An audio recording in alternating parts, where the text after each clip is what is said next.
All right. Hello. Hello, everyone. Welcome to our final Digging Deeper episode of 2025. And of course, we have to do the obligatory let's talk about 2026.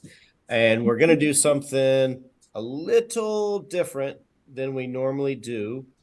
Not that different, but we're going to kind of do this more podcast style. Julie and I are just going to. And for people that missed the episode where David finally explained, we are brother and sister. Yes, we're brother and sister. We are going to do this a little more podcast style and just kind of discuss some topics rather than having like a predetermined list of here are your trends and going through like here's a tactic, here's a tactic. I thought it might be more fun to make it more of a discussion, talk about what we think will be important in 2026 when it comes to marketing with a heavy recruiting stint, because that's what we're here to talk about. Yeah. And for the first time ever, the audience chat is open. So there's a live audience chat that everyone can see, so you guys can chat with each other. So I'll go ahead and do the first one. Nope, you do it. Up. And same, we did the same message. Hello, everyone. Welcome. So anyway, if you have a question, you can put it in the chat. That's fine. I'll read it, or you can talk to each other. Or if you have a very specific question you don't want everyone to see or see who wrote it, you can also use the Q&A panel. And then we'll try to keep this to around 30 minutes, and then we'll sign off and come back to you in 2026 with some new content. And I would like everyone's feedback kind of as we go through this. You guys can tell me what you think about this format using the audience chat. If you're kind of interested, who's going to be brave enough to use the audience chat feature, be the first person to use it. I mean, we always have people submit the Q&A, but that's anonymous. So I see who it is, but then no one else does. Right. So everybody needs to ask Santa for a little courage right now. Yep. So anyway, all right. So I think the first thing I want to talk about, when I was kind of working over some things that I think that are a big deal when it comes to marketing and recruiting, and just the way AI is factoring into everything we do, is that, so this is going to be a little conceptual, so bear with me. The idea that we've talked a lot about speed to lead and how important speed to lead is in terms of getting drivers on the phone, in terms of, how effective you are at converting leads. And so speed as a tactic is talked a lot about, and just how it affects you. One thing I don't think we talk about is just what does speed to lead, or how you deal with that first contact with a driver. What does that say about your brand? And my theory is that speed kind of tells candidates in your pipeline just how serious you are about them as a candidate. So if I fill out some sort of contact form, or if I call and I don't yes, you can have like hey, we got your form and we're looking forward to hearing from you. But like if I call and I go to voicemail, I don't feel like I'm being taken seriously. If I fill out a form and I say, hey, I want to be called back at this hour, or I prefer you reach out via text message, and then you just reach back out any other way that you can, I think it says, not only is it ineffective, I think it sends a really bad message about your brand. I have a story about this. Well, go ahead. So I emailed one of my doctors on Monday. Hey, prescription you sent for me didn't come through, blah, blah, blah, blah, blah. I got no autoresponder, nothing. 2 days later, I don't feel like this doctor's serious about my care. Right.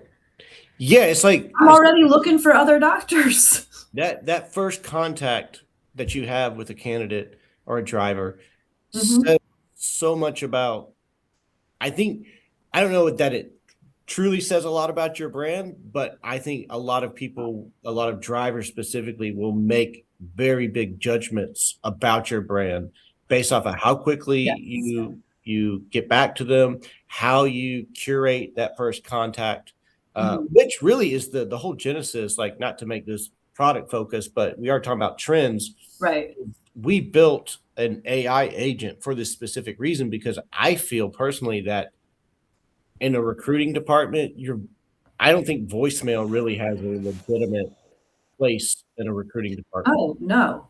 No, nobody. I mean, I guess there are probably a handful of people who get excited about leaving voicemail because they like listening to themselves talk, but Right. it's mostly yelling into the voids. It's not an actual, like, nobody wants that. And the drivers don't feel respected, which shows in how few voicemails actually convert into applications. Right. And so you have stats, like according to our stats, the only 9 to 10% of drivers, like if they hit the voicemail, only about 10% would actually leave a voicemail. Mm-hmm. And even if they do leave a voicemail, the idea that you're going to get that driver back on the phone is pretty low. Yeah. So, and I think we all intuitively know it, because it's like you said with your doctor, or you're booking a hotel, whatever it is in life, when people don't get back to you quickly, you immediately think they're not taking me seriously. Well, and the other part of that is, when we say, if you're serious about a job, what do? Is you call, because there's urgency, there's speed in that, of like, I need to talk to somebody now. And we have a stat, 61% of drivers said they prefer to communicate by phone call, Right. which does not Yeah. mean voicemail. Right. And I don't think, and our point is not necessarily like when we say you need to do, the ideal is somebody calls. Like, I'm not disputing, the ideal is a driver calls and he immediately talks to a live recruiter. You can't beat that. No. Right. But there is something better than, as far as making a driver feel as if they're taken care of and you care about them and you're serious. There's something better than you called, leave a voicemail. That's not great. Mm-hmm. But I was trying to think of, can you think of any other examples of systems in place or lack of speed that kind of make, which I'm throwing this at you, we didn't pre-discuss this. Can you think of any other systems in place or things that you've seen where it's like, it makes the person feel you're not taking them seriously, you're not actually that interested in them as a driver? I've seen people use chats really poorly. They'll have a chat on their website, and then you're like, hey, and all of it does is says, someone will be with you shortly. I've also seen labyrinthine IVRs, that make it seem like, hey, if you can reach the center of the labyrinth, maybe we'll talk to you about a job. Right. Yeah.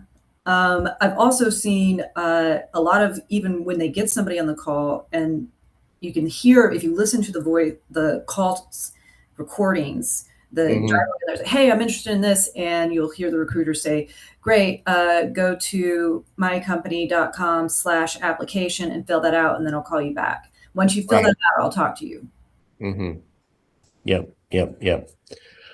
All right. Well, I'm trying to think what, Well, go ahead. I would say, on your point with speed, there's speed to lead and there's also speed to hire, Right. which we can talk about later. But if somebody's like, hey, we're so excited, we'd love to have you start, it's just going to take us 2 months to get through all the paperwork and scheduling. That doesn't communicate that you're serious about them.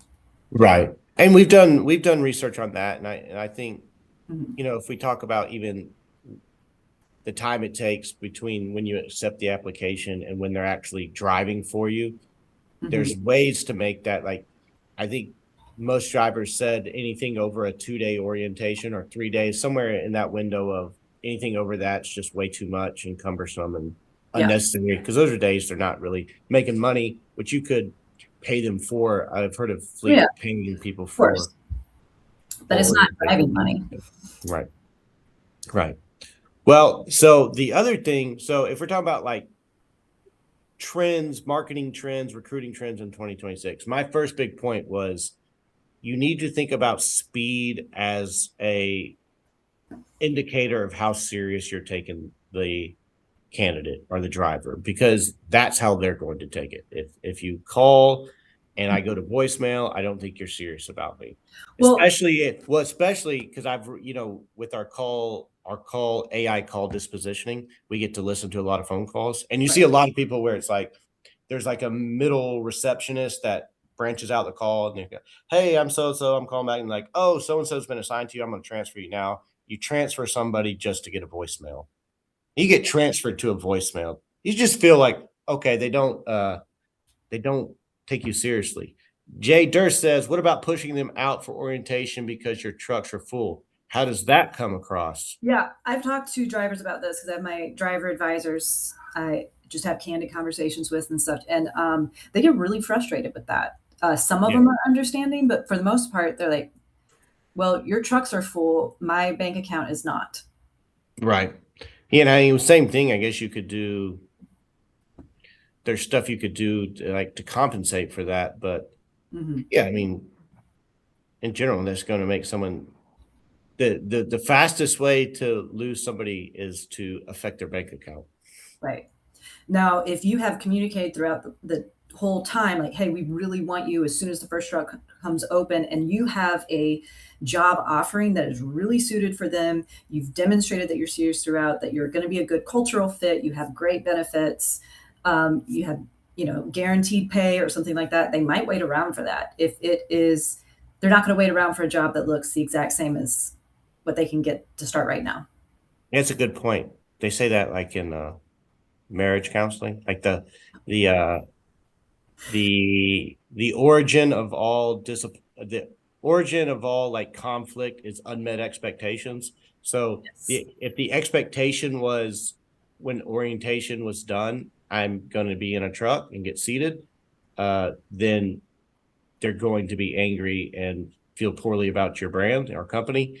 If you had set that expectation appropriately, then there you can mitigate some of that damage. But that's a good. If you got go ahead, I was going to say that's a good segue. Okay.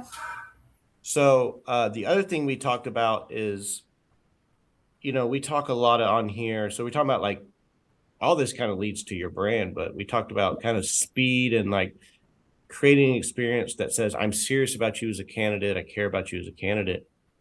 Uh, when we talk about like your employer brand and your employment value proposition and just branding in general, we Mm-hmm. tend to, as at least me as a marketer, and I think a lot of people on the call see themselves as marketers.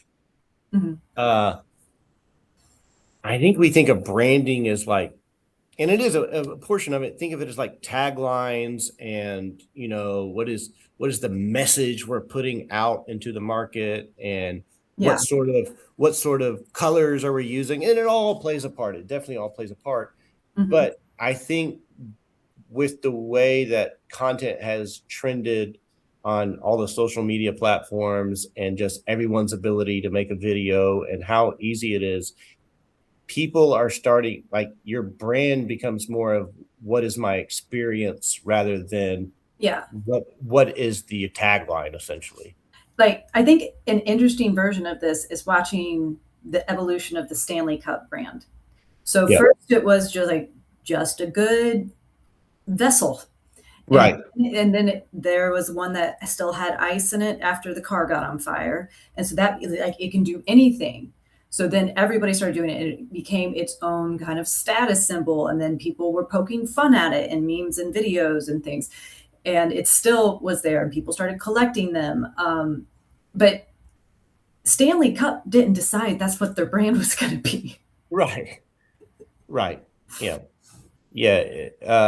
The and there's a certain like when the brand becomes that, like people using it in memes and all the 8,000 reels on Instagram of like men impersonating their wives and they got the Stanley Cup with them or whatever. And there's a certain level of authenticity it brings the brand when it's not that polished and you're allowed to play with it a little bit and joke around with it.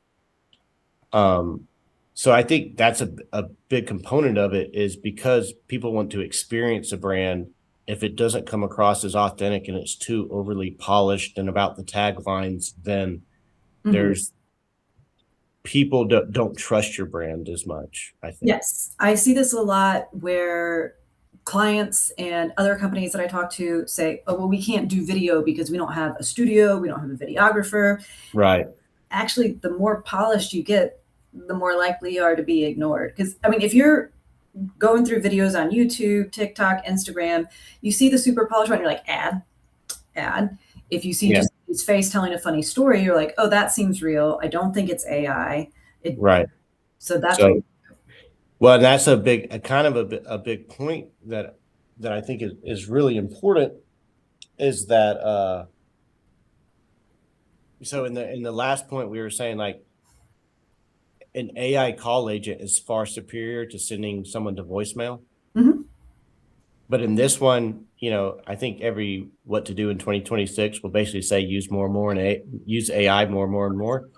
Here's one where especially like if you're using video in your meta campaigns, uh you probably be better off not using AI videos. Yeah, there's not an official penalty, but there's Right. an official penalty. Right. It's like engagement will go down, which means the algorithm like that's going to penalize you. Mm-hmm. And then also, if you do use AI, uh,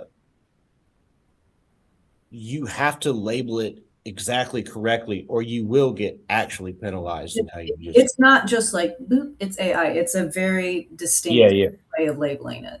right. And what you'll notice, like I'm sure everyone here has noticed, is if you watch any video or reel and you go to the comments, the first 5 comments are like not real AI or is this AI? And like people want to know, am I getting something genuine?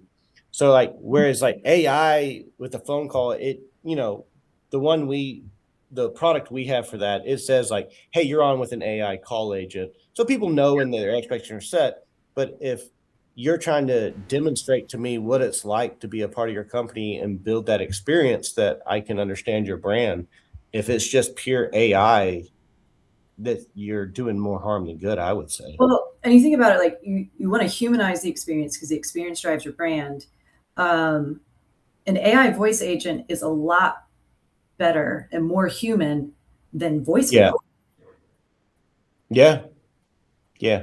Hey, let's do a quick. This wasn't part of kind of our pre conversation before we got dropped on here, but let's do a quick. Since AI is a hot topic, Yeah. why don't we see if we can throw out some? You definitely should be using AI for this. Okay. Stop using AI for this. Okay. Maybe it's just AI is going to get so good. I want to hear what audience says in the chat for like least favorite uses of AI, best uses of AI. Yes. Okay. Yes. Throw in the chat right now if you're brave enough. Your Well, least favorite name, use of Lana, or AI. All I, right. I have one. Okay, go. I'm gonna start with least favorite because I'm like to complain. It's one of my favorite Yep. things. I hate it when people use it to write basic communications. And it's very obvious if I'm like, hey, are you available? And then it comes back with, that's an interesting question, Julie. And it's somebody that they've like pasted it into an email or a chat. I'm like, don't robo speak at me. I want to see your typos. I want to see your unclear wording. Um, though I did get accused one time of using AI in our team chat. And I was like, no, AI sounds like me. And they all Yeah. started chanting, Julie's a robot. Yeah. Um, but yeah, when people send me stuff and I'm like, you weren't brave enough to use your real words. Now I'm Yeah. not paying attention to the message at all. Do you think it'll ever become a strategy in marketing and advertising that I'm going to intentionally use bad grammar or not write this as concisely as I could just so I can show that it's not AI? It already is. Oh. It already is. From a personal standpoint. So this is one of the things on Reddit. There's been a surge in AI bot posts. Mm-hmm. So some people will go through and add errors to prove that they're like, I know everybody's going to say this post is fake, but here's all the things I'm going to add so you don't think it's fake on a personal level. But you can see that in some of the ads tend to be just somebody talking to the camera. There's no big product demonstration. It's nothing too crazy or over the top. Because yeah, people are really suspicious. And like I've seen videos where people are like, look, all my fingers are showing up. It's not a weird AI thing. There's no Right. glitches in the background. What do you think what are your favorite uses of AI, do you think? Taking away, I'm going to say my favorite use, and it's also going to sound like a complaint. Yeah. Doing work I don't want to do. Yeah. Menial stuff of like, that's one thing I love about the Stratus agent is that you can just call and get information that anybody could give them. It's not that initial intake call of like, let's just get you in the system. It allows you to use your recruiter's time where their humanity and skill really get to shine Right. instead of doing grunt work. If it's for scheduling, if it's for automating tasks, if it's for reminders, if it's for follow up, I love anything AI that takes away busy work from me and allows me to be creative and strategic and personal. Mm. Yeah. Yeah, that makes a lot of sense. Um, well, yeah, I think I think my least favorite use of AI is just videos that are 100% AI for no reason. And like the video would only be meaningful if it actually happened, but I don't I had I don't get the point of those. I fell for one. And Yeah. because it's late at night, I'm scrolling on Instagram, and it's the one. Please, if somebody else fell for this, let me know so I don't feel as bad. The one where the all the people are sitting in the shelter, and they're like, "This shelter, the dogs choose the humans." And I'm a big sap, so I'm going to sit there and cry through all the videos. And I sent it to a friend, and she's like, "That's obviously AI." And then all these other videos are, and the I felt cheapened for my tears. They meant nothing. Uh, I will say that you're talking about ways in which AI frees you up from doing tasks that are not worth your time, essentially.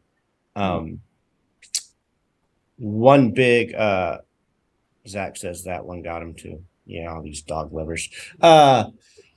Anywho's, a client of ours said that one big thing that using AI helped them with their call system is that because the call was you're getting the kind of the pre qualifying information that you would want, it Mhm. freed them up from having to take phone calls where there was no potential to it.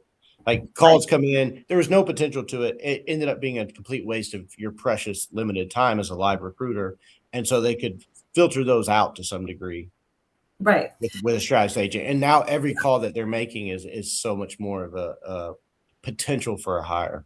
It's a better experience for the recruiter and the driver because the Yep. recruiter knows they're talking to people that are interested and qualified. So they're bringing their best energy. They're not getting worn down, spending all that time on the phone just disqualifying people. So it's a better Mhm. experience for the driver because they get the full energy and focus of that recruiter. Right. So we're kind of running up with on our time because we said we are only going to go about 30 minutes today. Make sure we don't take up. So uh, if you guys have a specific one you want us to talk about, that's fine too. But I just want to recap real quick. So the first thing that I said I think is a big deal in 2026 is that, especially in the recruiting space and how you do your marketing, is that people see your speed to contact them and the speed at which you follow up and all that sort of stuff. They Yeah. see that as a how serious are you taking them as a candidate? How serious do you care about them as a driver? So it's don't think of it quite so much.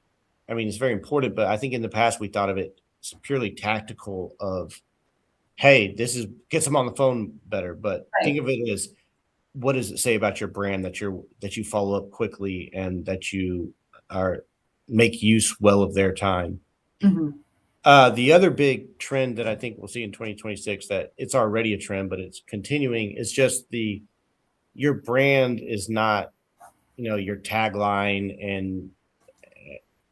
and your marketing as much as it is the experience that people have with your brand. So I mean, it's more like, what was it like to go through your application process, and how do you joke around about your brand, and what is the true experience of being Your, a part of the brand? your trucks look like out on the road, how Yeah, yeah. up and down on the side of the road. Oh yeah. Yeah. And then the last one that I see happening a lot, and maybe you're probably not as um, passionate about, is like AI and data replacing wisdom and judgment. The idea is that data, you're never going to have perfect data. That it's just impossible to have perfect data. But what data should do is allow you to use your judgment better. So it's kind of hard to explain really, but I don't know if you're picking up what I'm putting down Yeah, here. well, it's the why do we have to learn math? Like when we were in school, he's like, you won't always have a calculator in your pocket. Well, guess what? I do. And now people are just saying, give the word problem to AI. If you don't know the basics, you're not going to be able to spot check it. That's where your experience, your Yeah. insights are allowed to gut check stuff and say, that's not right. That's not how that's supposed to come through. Right, right. Yeah, and it should you should get the idea of data is it gives you all the information to make a good decision. It shouldn't necessarily make the decision for you. You see that a lot in football where everything's about analytics driven now. And so it's like the analytics say you should go for it here, but that shouldn't trump the wisdom and experience that you've gained from coaching football for 20 plus years. And I think the same thing is true with recruiting truck drivers and Mhm. choosing which lanes to go after. Like, yes, use data to understand, like, if you feel like you need to move into a new lane or take on a new account, use the data. And we offer Yeah. this sort of data. Use the data to look at, what's the driver population, what's the recruiting difficulty score, but just use all that gathering to go, okay, what's the wisest thing for us to do here? Don't let that, you still have to have that wisdom and experience from Well, years of just living it. your brain is also very much like AI of the output is only as good as the input. Right. Yeah. If you aren't looking at any of the data because you're like, I'm just going to go with my gut, then you're going to be doing the same thing as an AI hallucination and making strategic decisions based on that. Yeah. So that's where I think that experience in discussing with your recruiting partners and things like that to get those outside perspectives to make sure that you don't have gaps in your inputs that are leading to really kind of risky decisions. Yeah. One example of this is, I remember we did a presentation at R Squared one year, and the idea is like the data can lie. It's like how data misrepresents, and one of them was like the with averages. Mhm. It was like the average truck driver is this age. Well, there actually isn't that many truck drivers that age. There was a big older cohort and there was a bunch of younger cohorts. And so like the idea that they were all that age, you could just Yes. go data wise, you could just go, okay, they're all that age. I should tailor all of my recruitment to drivers this age. When really, if you had taken a step back and go, well, with based on my experience, that's not quite right. Using your discernment, you go, okay, so what that means, you have two separate groups. But Yeah. anyway, Yeah. I'll let you have the last word, Julie, but we're running up here on the end of our Well, I think there's something in common with all of these of like we talked about speed, we talked about the experience, we talked about intelligence. There's yeah. an AI component to all of those. And I think Uh-huh. the main thing through all of them is figuring out how to use AI to enhance the speed, experience, and intelligence while using it to also enhance the human experience. Right. Not replacing, but driving up authenticity throughout all of those. Yeah, it's a really good way to put it. Like the idea, and I may start to sound like a commercial, but I'm really excited about our new call agent. The idea is not here's something to replace human interaction. The idea is how can we design a system that enhances human interaction? How can we make it to where our recruiters spend more time on the phone with qualified drivers who are interested, and Mhm. that way we can make them feel like we're serious about them, and they'll be more serious about us. And so that the whole idea of AI in that iteration is just let's enhance the human to human experience, which is Mhm. probably, like you said, whether you're talking about intelligence or creating a brand experience, use AI just to enhance the human to human interaction, not to make a cool video really fast just because you can. Right. That's a missed opportunity for connection and building the experience of your brand and gaining intelligence about how people are responding to your brand. I think that's a good point to kind of end it. It's a little bit shorter one today. We kind of want to get on here and just talk through some stuff because I know AI will be the topic of every keynote speaker. So I think it was important to just say, well, step back and instead of thinking tactically, what are we really trying to accomplish here? When we're looking, testing out whether to use AI in this situation, I think a good metric or a good kind of North Star is to say, are we enhancing human to human interaction, or are we just using AI to say we're using AI? Yes. All right. Well, I hope everyone enjoyed the conversation today. I did. We got a little bit of interaction on the audience chat. This is Yeah. the first time we've ever used it, so I guess we'll determine whether we want to keep doing it. I hope everyone has a happy holiday and a Merry Christmas, and we will see you guys, unless anyone has any other questions. We will see you guys in We 2020. What? we did miss a question from David in the actual Q&A instead of in the Oh, I did? Yeah. Well, let's get to it. All right. So I said name, but I'm not gonna say last name because it was private. Right. So the least favorite, I guess, use of AI was for resume review. That one can be brutal. It can Yep. be brutal. So I agree with you there. I wish I think there needs to be a better way to gauge interest and rate candidates that is not just scanning resumes.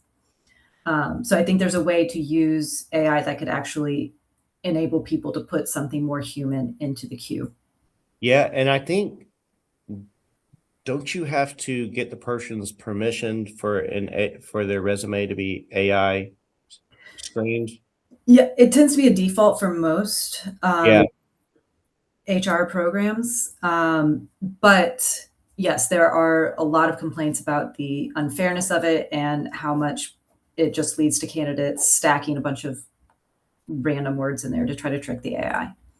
Oh yeah. Because I when we were doing some content where I was actually going through and like doing an undercover candidate experience for several brands, and there were several ones that asked permission. Are you willing to have your resume screened by AI? Which I thought was interesting. Mhm. Anyway, all right. Well, Happy New Year, everyone. yeah. Happy New Year. Thanks. We'll see you in 2026. We'll be back. Mhm. I don't know whether we're going to do a live podcast more like this, or we're going to go back to more of our other pre-tape stuff. But Probably mix. you guys let us know what you want to see. All right. Peace Thank you, out, everyone. everybody. Bye. Bye.